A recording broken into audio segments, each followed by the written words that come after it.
না বলো না তোমার, না তুমি যেভাবে কথা বলো, তোমাকে একজন বলছে তুমি নাকি সাবলীল ভাবে এইভাবে গুলো কথাবার্তা বলতে পারো, তোমার মতো ওরাও পারে না। আর এটা সব প্র্যাকটিক্যাল, এটা 13 বছরের অভিজ্ঞতা। তুমি কি বলতে, তুমি 13 বছর? এইজন্য আমার অভিজ্ঞতাটা কেউ না দেখতে পারে মানুষের অভিজ্ঞতা কিভাবে হয় চুল পাকলে, হ্যাঁ এবং আমার এই অভিজ্ঞতাটা কেউ না দেখতে পারে, এইজন্য আমার স্ত্রী আমার চুল ঢেকে দেয় কালো রং দিয়ে।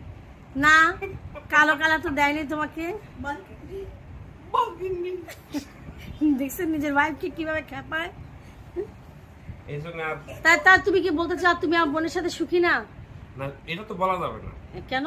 এটা তো পরকালে হিসাব হবে আমি সুখী কি সুখী না। মা এইটা কি দেন দেখছিস, প্রশ্নবোধক চিহ্ন রেখে দিছে। এটা এখন যদি আমি বলি সুখী, তাহলে আল্লাহ পাক নারাজ হবে, আল্লাহ পাক বলবে তুই আমার থেকে বেশি বুঝোস।